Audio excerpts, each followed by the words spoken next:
Sana sanità. In questa puntata passeremo 30 minuti col dottor Luca Manfredini, responsabile dell'Hospice Una Colonna del Gaslini. Grazie. Vorrei parlare un attimo di diagnosi, la diagnosi in medicina. Che cos'è la diagnosi? La diagnosi in medicina è la sfida che ogni giorno noi operatori sanitari dobbiamo fare. La diagnosi è dare un nome a una malattia e purtroppo non sempre si riesce a dare un nome a una malattia. Ne parli con un pediatra che si occupa di bambini con patologie inguaribili e ti dico un 20-30% dei nostri pazienti non hanno una malattia con un nome particolare. E di lì poi nasce tutta una serie di problematiche.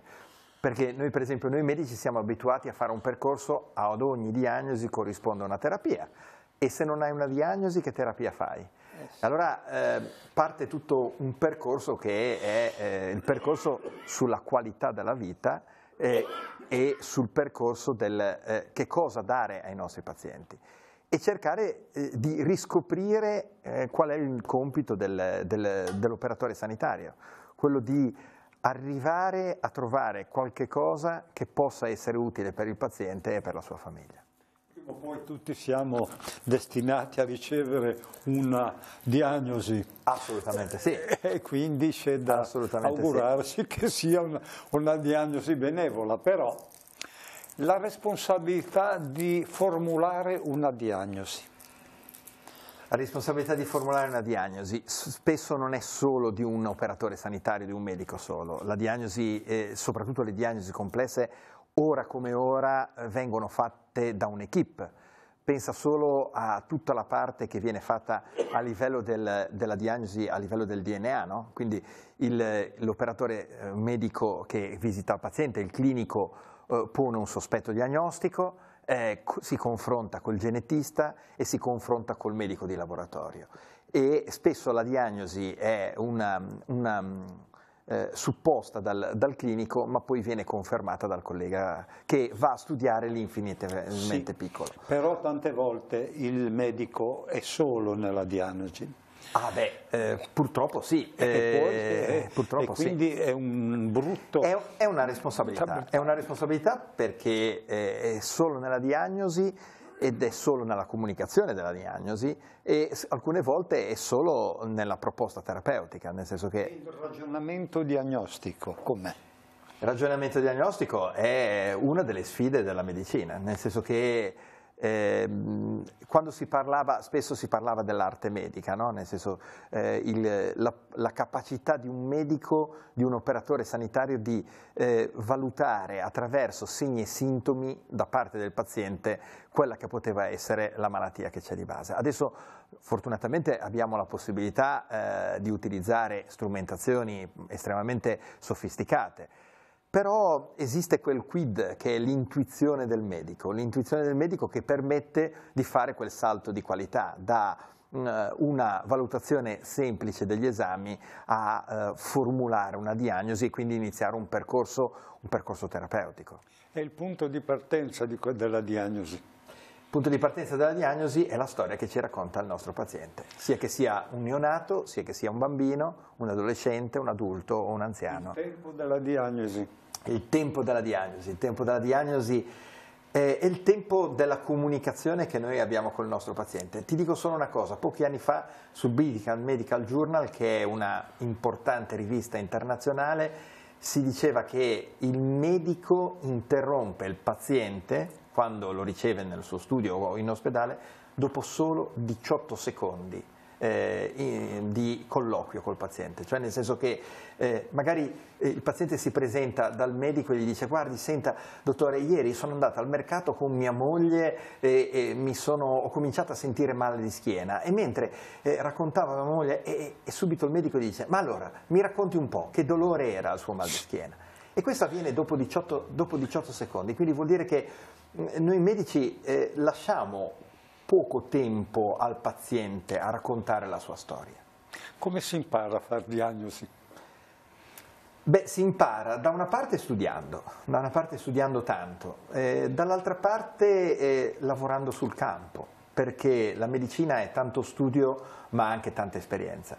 E tanta esperienza vuol dire anche lavorare anche con persone che ti fanno da maestro, nel senso che ti accompagnano nel mettere insieme da una parte quello che tu hai letto sui libri o da quello che hai imparato nelle lezioni, ai corsi, ai congressi. Dall'altra parte invece quello che valuti al letto del paziente. Quando visiti il paziente, quando parli con il paziente, quando ti rivolgi a lui e con lui cerchi di costruire un percorso. La diagnosi è preparatoria a un percorso di cura, perché se non c'è un percorso di cura la diagnosi non serve assolutamente a nulla. E la comunicazione della diagnosi? Beh, la comunicazione della diagnosi. Un maestro della pediatria diceva che la comunicazione è uno strumento di cura. Nel senso, è come saper visitare, è come saper utilizzare bene un fonendoscopio, è come saper utilizzare bene un martelletto per fare un esame neurologico. E quindi non si può essere un buon medico se non si sa comunicare. E comunicare vuol dire non solo raccontare al paziente la patologia, ma aspettarsi le reazioni del paziente, perché poi su quelle bisogna costruire il rapporto di fiducia. E quando le parole del medico ti possono cambiare la vita? Sono quelle situazioni in cui si comunicano cattive notizie nel senso che esiste proprio un percorso per comunicare cattive notizie. Cattive notizie sono quelle situazioni che cambiano la prospettiva di un paziente e allora questo deve essere fatto sempre lasciando al paziente la speranza che è quella, diciamo, quel valore che permette al paziente di proseguire la strada insieme a tutti gli operatori sanitari. Dare speranza e non dare illusioni. Assolutamente. Noi medici ovviamente siamo dei professionisti e quindi dobbiamo dare la speranza perché è fondamentale per il paziente, ma non dobbiamo dare l'illusione. L'illusione non fa parte del nostro essere professionisti. Dobbiamo essere sempre franchi con il nostro paziente, dobbiamo, come dico io, lavorare in un ambiente di verità. La fiducia nella medicina e la fiducia nella clinica? Sono strettamente correlate. La fiducia nella medicina è quella che dobbiamo avere noi operatori sanitari e quella che hanno i pazienti. E la fiducia nella clinica vuol dire riscoprire un po' l'arte del fare il medico, no? Io 18 anni fa ho iniziato a fare assistenza domiciliare e ho riscoperto gli insegnamenti che mi ha dato il mio professore di semiotica medica, quindi utilizzare le mani, no? Ti faccio un esempio, il professor Cardaleri, a cui è intitolato l'ospedale di Napoli, che è vissuto negli anni 50, diceva: mio nonno per visitare i suoi pazienti metteva l'orecchio sulla schiena, mio padre utilizzava il cornetto, io utilizzo il fonendo, probabilmente mio figlio non toccherà neanche più il paziente. E quindi dobbiamo ritornare ad avere anche un rapporto manualità col paziente, perché così poi dopo si manipolazione del paziente. Noi abbiamo, io faccio sempre un paragone, noi siamo le uniche persone, medici, infermieri, fisioterapisti, che siamo autorizzati a toccare altre persone. Tu fai un po' un paragone, se tu fossi su un autobus e qualcuno ti tocca, ovviamente tu pensi: questo mi vuole rubare il portafoglio, mentre io per lavoro devo toccare i miei bambini e sono autorizzato a toccare i miei bambini, anzi i genitori se non tocco i loro bambini mi dicono che non ho visitato il loro figlio. Quando ero bambino il mio medico, il dottor Sanguinetti, mitico Meghetto, la prima cosa che faceva quando veniva a casa a visitare, ti metteva le mani qui sotto per sentire le ghiandole, le cose, ecco, subito le mani, usava subito le mani. Quindi i segreti del corpo umano. Devo dire che il nostro corpo è, tra virgolette, una macchina meravigliosa e noi ogni giorno scopriamo sempre cose nuove.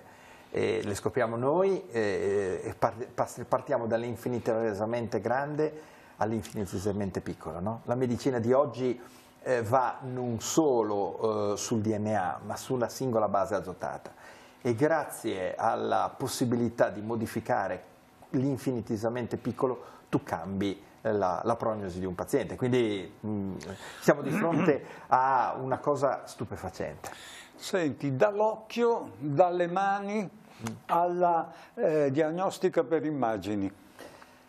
Beh, è un'evoluzione del nostro modo di valutare i nostri pazienti, nel senso che ci permette di andare a studiare quello che il nostro occhio, la nostra mano non può percepire e ci permette di andare a capire quello che sta succedendo.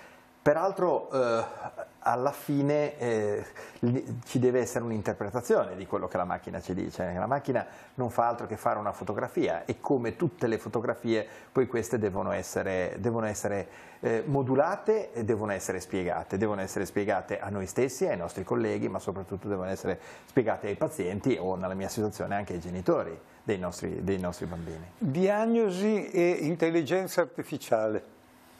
Beh, per il momento spero che quella cosa che ti dicevo essere l'arte medica non riesca a entrare dentro un computer, perché sennò alla fine uno andrebbe davanti a un computer, gli racconta una serie di sintomi, il medico, il computer, e viene fuori una scheda di diagnosi. E allora quello che dicevamo prima, il rapporto e la comunicazione viene a saltare. E è un uomo che va di fronte a un altro uomo.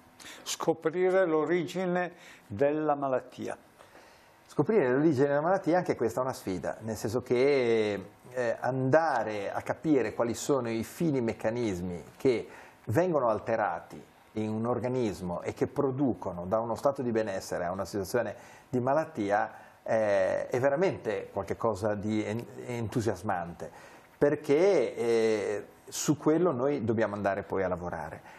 Ed è quello che noi dobbiamo fare ogni giorno per andare a lavorare, non dimenticandoci che di fronte a queste scoperte comunque c'è anche una persona e quindi non dobbiamo considerare l'organo malato o la funzione malata, ma dobbiamo considerare il paziente al malato. Paziente interessa più la prognosi che la diagnosi. Beh, credo che a tutti interessi più la prognosi che la diagnosi. L'hai detto prima nell'introduzione della nostra chiacchierata. Speriamo tutti che di fronte a una diagnosi, la diagnosi sia una soggetti tutti, sia una diagnosi positiva. Quando la diagnosi è lunga a venire. Quando la diagnosi è lunga a venire non sempre si riesce a fare una diagnosi immediatamente e più ovviamente la patologia è rara o una patologia complicata, maggiore è il tempo che è necessario per arrivare a una diagnosi. E questo ci deve far pensare anche a qual è lo stato d'animo del paziente e della sua famiglia, perché ovviamente vivere nell'incertezza di qualche cosa di grave, di complicato o di potenzialmente mortale è sicuramente una situazione difficile. L'altra cosa è che una diagnosi che tarda a venire è una situazione in cui spesso ci sono dei sintomi che sono difficili da gestire e quindi anche qui l'abilità dell'operatore sanitario, quindi del medico e di chi è quella di capire quali sono i bisogni del paziente, quali sono le preoccupazioni e su quelle intervenire. Sì, questo è quando la diagnosi rinnova gli affetti. Delle volte... E qualcheduno sostiene che... È il contrario delle volte. Sì. Qualcheduno sostiene che in qualche situazione la malattia può costituire un'opportunità. Può costituire un'opportunità perché uno rimette in sesto un po' i propri valori.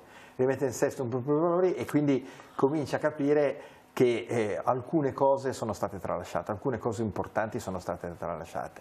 E quindi è diciamo un vantaggio secondario della malattia. Ora, in ambito pediatrico parlare di vantaggio secondario è quasi una barzelletta. Quante volte i nostri figli ci dicono che hanno mal di pancia per non andare a scuola, no? Sì. Allora, lo stessa cosa può essere traslata nell'adulto. Quante volte una malattia invece ti fa pensare quali sono i valori importanti della propria vita?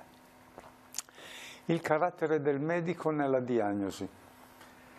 Il carattere del medico è quello che è, purtroppo. Il medico dovrebbe essere sostanzialmente attento a quali sono i sintomi del paziente e quali sono le emozioni del paziente. Quindi dovrebbe cercare di lasciare un po' la sua modalità di interagire in seconda parte, perché siamo chiamati come professionisti a risuonare rispetto a quello che il paziente ci richiede, e quindi il carattere del medico dovrebbe essere un carattere il più possibile aperto. Il problema è che ognuno si porta all'ospedale o in studio il carattere che ha, e si porta anche le fatiche che ha nella propria giornata. Però i problemi è difficile lasciarli a casa. Il problema è, ma quello per tutti, purtroppo, soprattutto nella nostra professione, nel senso che dovremmo tutte le volte che entriamo in interazione con un paziente fare un grosso respiro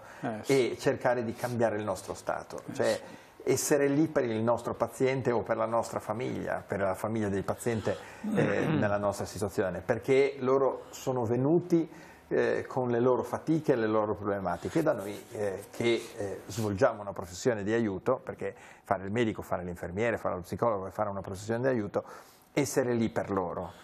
Il malato ha sempre ragione? Il malato deve essere preso in attenta considerazione.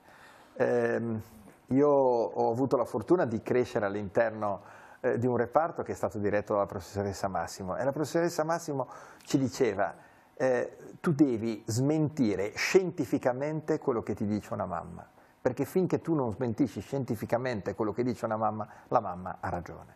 Quindi io ti rispondo con quello che mi ha insegnato la professoressa Massimo. Io ho litigato una volta con un grande professore perché il paziente aveva fatto una maleducazione, non era andato a un appuntamento, eccetera, eccetera. E per telefono abbiamo litigato e io l'ho lasciato dicendo il paziente ha sempre ragione, il cliente, vedi, di formazione professionale del negozio, il malato ha sempre ragione. Beh, secondo me ce l'ha quasi sempre ragione il malato. Vabbè. È una questione di rispetto tra persone. Sono idee così. Senti, parlare ai congressi è facile e tu mi dicevi bisogna essere sul campo. E te lo dico io. Parlare e fare, dire è un conto, ma poi esserci è diverso. Insomma, parlare ai congressi è fondamentale, perché grazie alle esperienze e grazie alle innovazioni che vengono diciamo, portate ai congressi, noi riusciamo a fare un'assistenza migliore ai nostri pazienti e spesso solo confrontandoci riusciamo a dare il meglio per i nostri pazienti. Però la vera cosa viene fatta al letto del paziente, o viene fatta a casa del paziente, o viene fatta in ambulatorio, nel senso che lì è il vero terreno di gioco dove noi ogni giorno ci dobbiamo confrontare. Mi riallaccio alla domanda di prima sul carattere del medico. Medico presuntuoso e diagnosi. Presuntuoso potrebbe anche essere diciamo, un vantaggio per il paziente. Presuntuoso vuol dire un medico che cerca di trovare sempre qualche cosa di nuovo e qualche cosa di diverso. Ecco, quando invece il medico parte con dei pregiudizi nei confronti dei pazienti, e allora quello non va bene. Quello non va bene perché noi dobbiamo sempre ascoltare quello che ci viene riferito dal paziente, perché è il paziente che ci porta il suo problema, che ci porta la sua fatica, che ci porta la sua malattia. E noi dobbiamo cercare di ovviamente avere una lente adeguata, e non posso io avere una lente adeguata se la appanno in partenza. Che cosa cambieresti nell'università? Di medicina, naturalmente. Cosa cambierei? Io cambierei il modo di fare lezione. Il modo di fare lezione nel senso che purtroppo spesso viene fatta lezione con la presunzione, come dicevi tu prima, che chi è di fronte al professore non conosca niente. Chi inizia medicina ha 18 anni, 19 anni e quindi sa poco di medicina. quando cominci a frequentare i reparti, cominci a farti tu una tua idea, da giovane studente in medicina, cominci a fare una tua idea. E quindi io cambierei la poca interazione che c'è tra il docente e i discenti. Nel senso che quello che è importante secondo me è crescere insieme e il docente dovrebbe insegnare non delle nozioni, ma un metodo di lavoro, perché le nozioni poi si dimenticano. Io tante cose che ho studiato, io mi sono laureato nel 92, quindi sono passati parecchi anni, tante cose me le sono dimenticate, ma nel tempo ho sempre più capito che a medicina è importante studiare un metodo di lavoro, un metodo per imparare le cose, ma un metodo anche per confrontarsi con i pazienti, con i familiari e soprattutto con i colleghi. Facciamo un po' di ping pong veloce. I sintomi di ieri e i sintomi di oggi.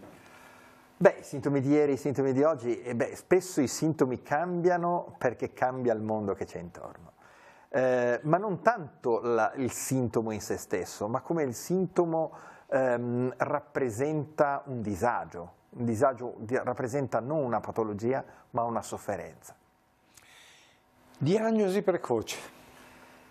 Beh, è una delle cose a cui noi dobbiamo tendere, non solo alla diagnosi precoce, quindi dovremo avere la possibilità attraverso pochi sintomi di trovare diciamo, la combinazione giusta per i nostri pazienti, ma addirittura dovremo fare prevenzione, nel senso che è uno dei compiti del medico, nel senso cercare di evitare l'insorgenza della malattia. Diagnosi e ricerca. Diagnosi e ricerca. Se non avessimo la ricerca non andremo avanti, nel senso che è fondamentale abbinare la ricerca all'assistenza clinica. Prima tu parlavi di pregiudizi, diagnosi e pregiudizi. Quelli sono un problema, perché alcune volte possono allontanarci dalla retta strada per fare...